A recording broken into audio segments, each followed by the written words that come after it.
Welcome to The Journey, a podcast to help you be the very best parent you can be. We are thrilled you are here and that we get to do life together.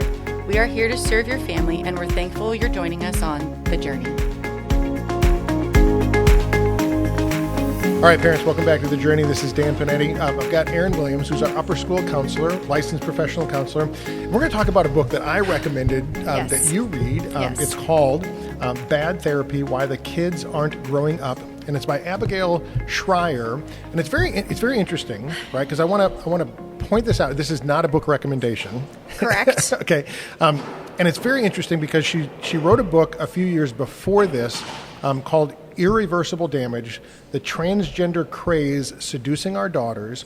And as she researched that book, one of the things she saw was how so many young students going into their school counselors were getting bad counseling and bad therapy. And so she took that and she researched some more and came out with this book. Yes. There's a lot of this book that you feel that kind of transgender therapy thing that still kind of is her whole mindset and when she looks at therapy. But there's still a lot of really, really good in this particular book. And so when I gave it to for you to read, one of the things that I would do is I'd pop by every once in a while and I'd look at you reading it in there, and you really hated the book at the beginning. I did. So our offices are very close. I would pop in and be like, I hate this book, and then I would put it down and not read it for a couple of days, and you'd come in, I'd be like, I promise I'm reading, but I really don't want to. So it was hard to read at first. It's very... when someone's researching an issue, particularly whatever spin they want to put on it or whatever bias you have, which was hers, is that therapy is not great. So she went and found all the reasons why therapy is not great. And if you're looking for it, you can find it. Yeah, and I mean, there's a lot of therapists out there. There's a lot of bad ones. There's a lot of great ones. So she talks a lot about just how terrible therapy can be in terms of community therapy, out in the community, individual therapists, and in schools. So reading that when you're a therapist is very hard. Yeah. But, so I'm an attorney. Sure. Right. And when people talk about, there's a lot of bad attorneys, the answer is, of course, right?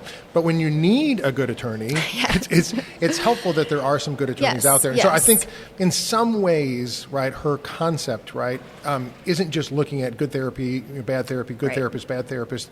She's really looking at the whole idea of therapy and just saying, is there something that has kind of been twisted and bent, especially in terms of like how we as parents look at therapy. And so I thought that was kind of the super helpful part of it was it's not just that she's saying, all therapy is bad. Absolutely. Right. She's saying that there is a new concept that we're trying to give all of our kids disorders, and we're removing the parenting aspect, replacing it with the therapy concept. Right. And really our kids, if you think about it, she writes this, it's the most therapeutic generation, right? It's the generation that's had the most counseling, and kind of the numbers would say that it's in the worst position, right, from a anxiety, depression standpoint. And so, as you read that, that's when you kind of started to kind of nod your head and go, wait a second. It makes sense. You're like, you're right. The numbers show we're the most anxious generation, most depressed generation, and now we have all these kids are getting therapy. All these kids are getting social emotional learning in their schools. What is going wrong? Yeah. But we read also the anxious generation. There's a lot has changed in our world. Kids are in a whole new world. Right. Parents are parenting in a whole new way. Yes. And so I think that these parents are so involved with their kids, and there's kind of this rhetoric that parents don't know what they're doing anymore, which is something like, hey, you guys don't know how to parent, or, you can get on Instagram for 15 minutes and realize, oh my God, I don't know how to parent, or I'm yelling and I'm not using these soft, sweet words with my kids, I'm doing it wrong, and I don't know what I'm doing. I need all these outside sources to help me parent, when the truth of the matter is God gave you these kids to parent. You can do it, and you don't want to give up all of your parenting power, for lack of a better word, to somebody else. I think there are places and times where therapy is fantastic, but I do think that we've kind of given up a little bit. Therapy is much less stigmatized than it used to be. No one was talking about it, and now therapy is all the rage, right? If you're not in therapy, maybe something's wrong with you. That's something I saw in public school. And well, honestly, right, both of those are super important, right? One, the stigma of therapy has gone down, which is such a tremendous blessing, right? But then two, right, in a sense, right, we all need to be in therapy, right? Because we're broken, right? We know this from a biblical concept, right?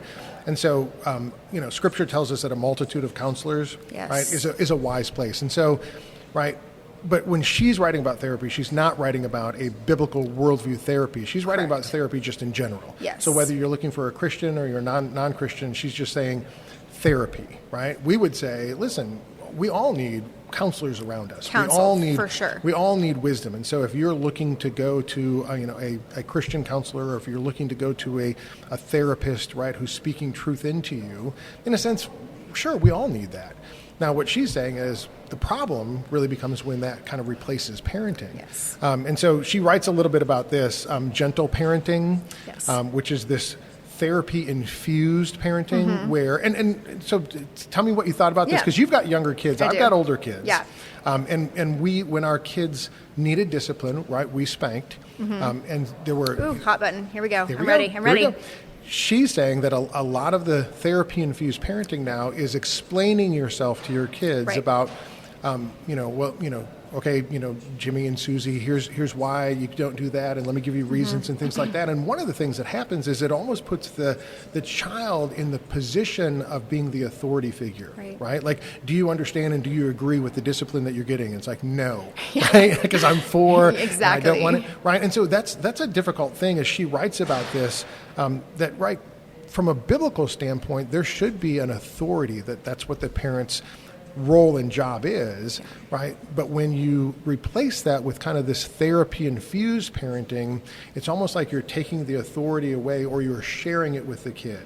Yeah, I don't want to give like the politically correct answer, because I have 3 young kids. I struggle with this because I am a therapist, and so I do believe there are some ways we can talk to our kids differently than maybe like our parents talk to us or their parents talk to them. Yes.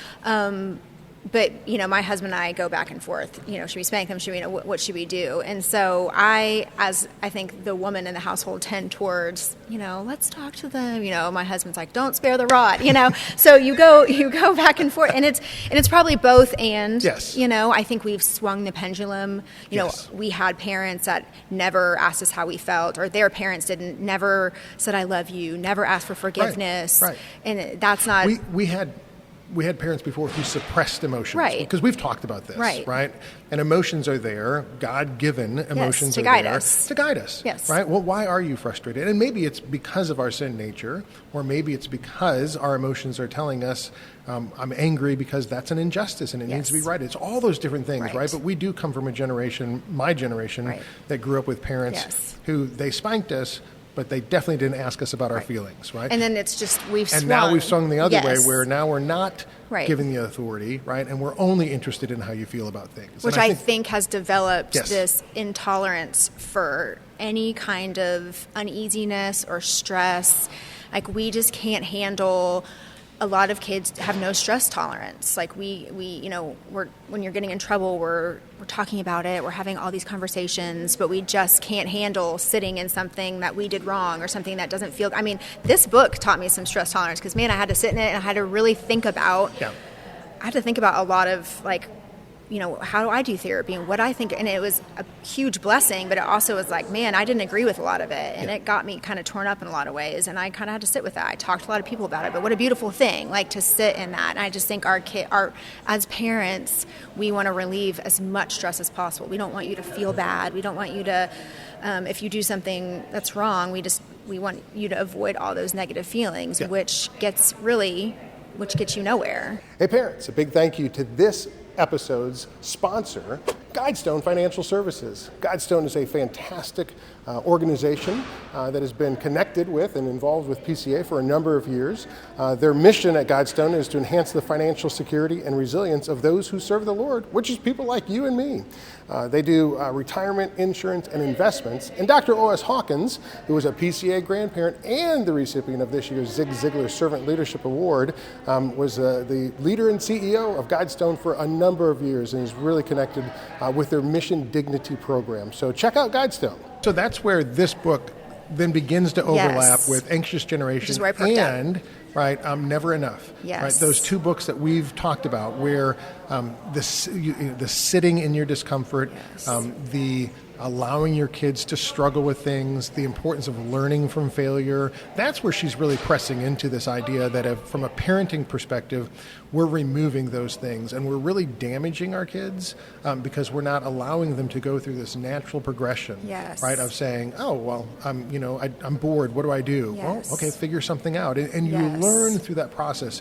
Or the unstructured play. Oh my gosh, yeah. Where, everything's programmed for the kids and we do it all and, well, instead of just having them run around and enjoy themselves and be kids, right, we structure all the play and we send them to all the practices and all the different things. And there's this epidemic of over-involvement. Yes. And a couple of things that she said I thought were really great was that when you want to induce stress into any type of situation, if people are running an experiment, whatever, all you do is put watchful eyes on something. Yeah. So like if you want to make something more stressful, if you want to make a test more stressful, well, someone's just going to stand over your shoulder. Yeah. Well, that's all of these kids' childhoods, is someone just standing over. The guy in the lab coat looking at you with the board going, and you're like, yeah, I'm scared now. I'm nervous. But think about that. I mean, people have that, right? Like my wife and daughter would say they have, like their blood pressure goes up when they go to the doctor. Yes. Right. It's like, everything's normal until you walk in and you're going to be evaluated and all of a sudden you get stressed. And so we know that's a normal, human response to things. Yes. And what she's saying is, but kids are, when you're watching them do everything, it's a normal response for them to be stressed. Like, am I doing it right? Right. As opposed to allowing your kids to run and fail and fall down. And figure it out. So one of the things, there's a show. Oh my gosh, I was going to talk about this. It's from so Netflix, good. Yes. Called Adolescence. And it has kind of taken, England by storm. Yes. And we'll talk about it more in greater detail. But one of the things in this particular show, there's a boy, a 13-year-old boy, and he talks about how he's playing, I think he was playing like soccer or something, right? And he did something wrong, and his dad turned away from him, right? Mm-hmm. Because his dad couldn't watch his son fail. Mm-hmm. And just as a marked concept in that boy's life, right? Like that boy remembers that, right? I didn't live up to my father's expectations, right? And the father really kind of realized that, like, I couldn't watch my son be a failure. Yeah. Right? And I'm like, wow, like I've watched all my kids be failures. My parents watched me be failures, right? I mean, I missed more things than I made. It's kind of the difference between like the Michael Jordan approach to life. Yes. Of, I've missed more game winners than I made. Right. But that prepares you to make the next one. And we had that, you're gonna fail. Well, you learn from it. And now we prevent so much of that because we don't want our kids to fail, and so in a sense they never learn from it. Well, and one of the things it said that really stuck with me, and I'll give you an example even from my weekend, is that you can't teach confidence. You can't be confident. And these are the reasons why. Well, I went bowling with my family this weekend, and I have a 6-year-old daughter and then 9 and 10-year-old boys, and for her to bowl she has to pull out the little thing that helps you kind of direct it. Little guardrail. We have the rail, and she obviously needs a smaller ball. All these things. Well, my inclination, actually my husband's first inclination, was to help her. Let me get it out. There was also a lot of teenage boys bowling on both sides of us. And so we watched her go up, pick up a ball, which we thought she couldn't pick up on her own, which turns out she could pick up the 12-pound one. And my husband was like, don't pick it up. And I'm like, she can do it. And we just sat there. We're having this conversation. She pulls it out. She puts it on there. I can see her kind of look out of the corner of her eyes at these boys that are, twice as big as her. Mm-hmm. Like, should I be nervous about this? And we're like, no, we're just calm, letting her figure it out. She pushes the ball down. She, gets her pin. And she was and then she would push it back, and you could see her get more and more confident as we bowled on and on. I'm like, what a disservice if we were like, let me get your ball for you and let me pull this thing out, let me help you push it down. And she'd be like, what did I just do? Right. And all of these, when you were talking about a Netflix show, there's a Netflix show also about the young Japanese culture, mm-hmm. where they go, and they, as young as 5, they go do these errands, and the culture kind of knows, hey, all these little kids that are running around together, they're, learning about the world around them by taking the metro, by getting snacks, and so they kind of rally around this, and that's how they learn, like, oh, I forgot to get something for my mom at the store. Like, all those little moments of, I left a friend behind, or what you learn just from real life, which she also says, if you start that too late, if you send a 13-year-old to run an errand, like, it's no longer building confidence, because they should have been able to do that a long time ago. And so you've just lost that time where you can help them build confidence if we're picking I can't remember, I was reading a book about a parent who's, they were raising their kids in New York. And that was the thing, is they let their kids get on the train and use the metro and all the different things. And other parents are kind of like freaked out, like, what in the world? And they're kind of like, if you don't learn how to navigate New York at a young age, right, then you'll never learn how to do it, right? And if you're afraid of all these different things, and I think that was the one thing, I guess Anxious Generation really brought that out, is there was a shift probably when I was a little bit younger. We were far more concerned with the bad people out there.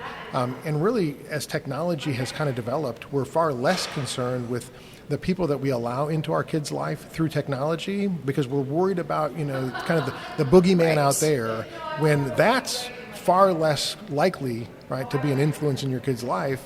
Far more likely, right, are the things that we're allowing into their lives, and the TV that they're watching, and the videos, and the their cell phones, and all those different things. And so now, as you said, right, the pendulum's kind of swung, right, and we're kind of looking at it saying, oh my goodness, it'd be great if we had a generation of young people who knew how to do things and took responsibility, as opposed to handing them a phone or handing them some technology that just kind of programs their day. And we're taking away these phones, which is the anxious generation, which is great. And we know the research there, but the other side of the coin, the other part of that book, is giving them back play, unstructured time.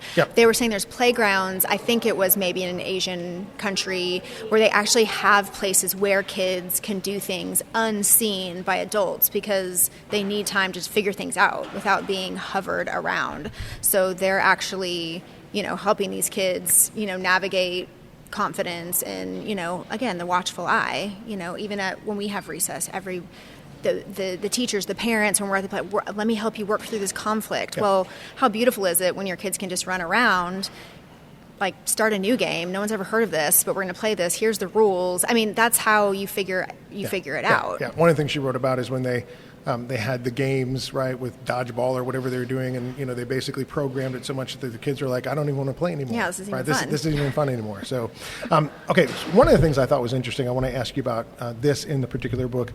She talks about some of the studies that were done dealing with anxiety and depression, about how the influence of worldview and values kind of altered the anxiety and depression. And so she says this. She said, this is her writing. She said, liberal teen boys evince worse depression than conservative teen girls. That ought to suggest that most of what we're seeing isn't a mental health crisis.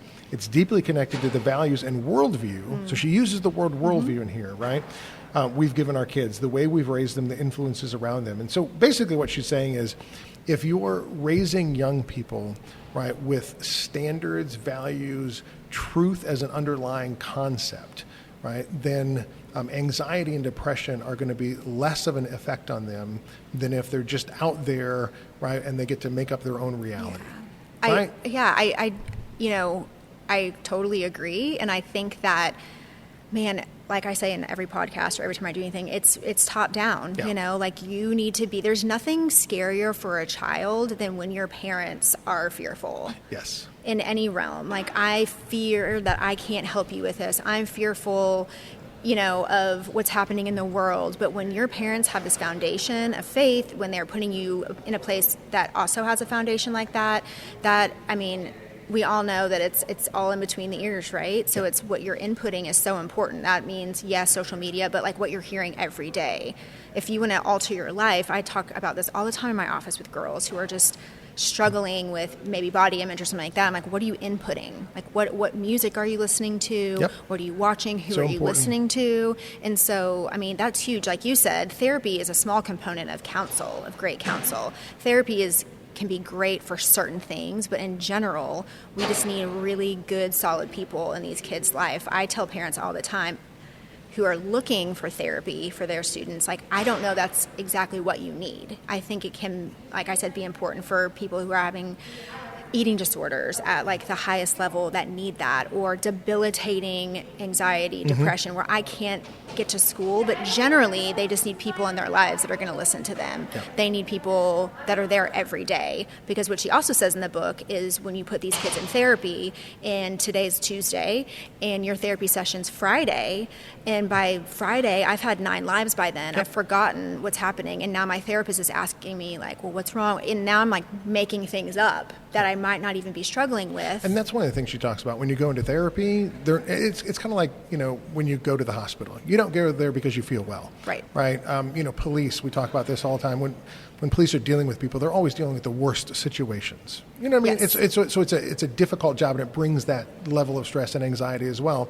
So when you walk into therapy, you're not there to say, well, what are the great things that happened this week, right? Right. And so it's almost like if you've worked through some of those difficult things that have happened in the past, now you walk into a therapy session, it's like we get to drum them back up again.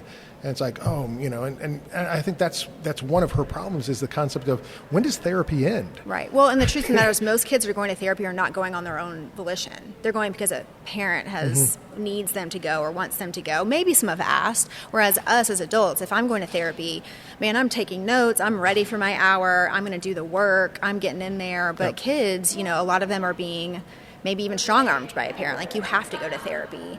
And so I don't think you're going to get much out of that kid, and 100%, if you're working with kids, and we can talk about this later, if you are taking your kids to therapy, you need to be working with the parents. Like, it's a family thing, man. You got to get in there. So she writes about that. She addresses that particular concept, that if you're going to have your kids in therapy, just understand that a lot of the issues that the therapist might be helping your kid deal with, right? If you're not, as a parent, understanding the adjustments that are being made and the things that your kid's going to be working with, a lot of those issues, right, you as a parent need to be making those adjustments as well, because some of the difficulties that they're having are because you as a parent are, in a sense, to that top down, right? That anxiety is coming, or that help is coming. And so as the therapist, right, is doing a good job of working with your son or daughter, right? And then they're going home and the home hasn't changed at all.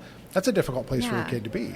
I mean, if you know anyone who's been like an alcoholic or an addict and they go to treatment, they come home and you're like, you can't be with the same people in the same places. Right. And so a lot of these things I call family diseases. But in this case, it's just like, maybe you could call anxiety that. It's a family issue. Rarely are you going to find an anxious-ridden kid who doesn't have one anxiety-ridden parent. So, start there. Do your work. Because even if your kid comes home, like you said, from therapy and has worked through all these things, and then you're like, are you sure you're okay? Is everything okay? We're going to school. And they have, like, school anxiety. I'm using this example because I have a son that struggles, and so I had that growing up. I was very anxious about going to school. And we're very aware of, like, is that like coming up for me? And so like I'm putting it on him, and you just have to be aware of you just have to be hyper aware of yourself as a parent. Hey parents, that was a really important conversation with Erin Williams, our upper school counselor, about a really, really important topic. Bad Therapy is a book. So glad that she read it, because there's some really important things that were exposed and talked about. And I'm just so glad that we had that conversation with her. But that's just the beginning. That's just week 1. There is more that we're going to be talking about in week 2. So if this provokes some thought about some things, you might want to leave it in the comments, or even shoot me an email about some things. deepandetti@prestonwoodchristian.org is a great place to reach out and let me know what you think about the podcast. But I'd love for you to share this, like this, give us a review as you go through as well. That really helps us in these things. But get ready for the second week coming up next week as we continue this conversation with Erin Williams on the book Bad Therapy. Thank you for listening to this episode of The Journey. We hope this podcast provides information to help you raise your children, and it would help us tremendously if you would like, subscribe, share, and review this content on your favorite podcast platform. It is our pleasure to provide this information to our community, and we look forward to our next time together on The Journey.